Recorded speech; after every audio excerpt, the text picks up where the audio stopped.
रक्षाबंधन के 2 दिन पूर्व और 15 अगस्त के 7 दिन पूर्व मैं अपनी ओर से प्रेस के सभी साथियों का स्वागत करता हूं। कई कार्यक्रमों की श्रृंखला हमारे द्वारा बनी है और उन कार्यक्रमों के साथ जो मूल हमारा भाव है, इस स्वतंत्रता के पावन पर्व के साथ यशस्वी प्रधानमंत्री का स्वदेशी की भावनाओं को जो प्रोत्साहन देते हुए जो हमारे द्वारा ये जो कुछ काम किए जा रहे हैं, उसी भाव की थीम के आधार पर मैं अपनी बात रखने जा रहा हूँ। यशस्वी प्रधानमंत्री ने किसान कल्याण, कृषि की अर्थव्यवस्था और सारी बातों को गौर करते हुए जिस प्रकार से स्वदेशी की भावना का और खास करके किसान आधारित व्यवस्थाओं को प्रोत्साहन देते हुए अपने देश के अंदर स्वदेशी के भाव को बढ़ावा दिया है। हमारी अर्थव्यवस्था को लेकर, किसानों की अर्थव्यवस्था को लेकर के जो माननीय प्रधानमंत्री जी की दृढ़ता है, वो हम सबको प्रेरणा भी देती है और वो हमको काम करने के लिए उत्साह भी देती है। मैं माननीय प्रधानमंत्री श्रीमान नरेंद्र मोदी जी का धन्यवाद अदा करता हूँ, जो किसानों को हित को लेकर के स्वदेशी की भावनाओं के आधार पर वो हमारे देश का इस प्रकार से हर मोर्चे पे नेतृत्व कर रहा है, जो आज के दृष्टिकोण से समसामयिक है।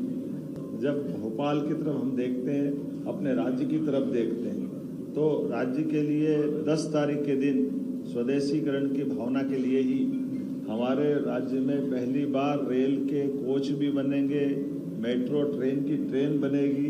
ये अपने आप में बड़ी उपलब्धि रहेगी हमारे स्वदेशी के उस अभियान को लेकर भी, कि यहाँ बनने वाले कोच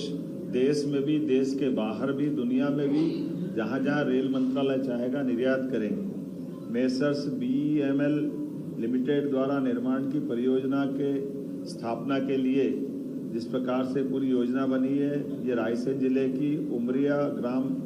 उमरिया में इस परियोजना पे हम काम कर रहे हैं, जिसकी लागत लगभग 1800 करोड़ की है, जिसमें लगभग 1600 से 2000 लोग प्रत्यक्ष अप्रत्यक्ष रूप से काम करेंगे।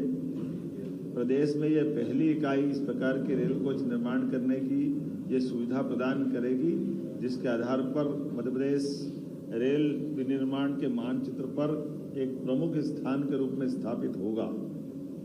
रायसेन जिले के गोहरगंज तहसील के उमरिया गांव में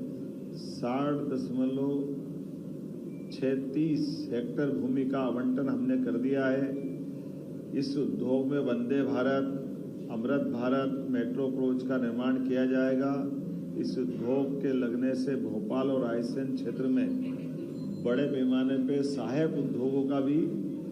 अलग से, उनकी यूनिटों का भी एक बड़ा बाजार बनेगा, जो मध्य प्रदेश की राजधानी को भी और मध्य प्रदेश को भी अलग अलग प्रकार के औद्योगिकरण की व्यवसाय से जोड़ने का प्रयास करेगा।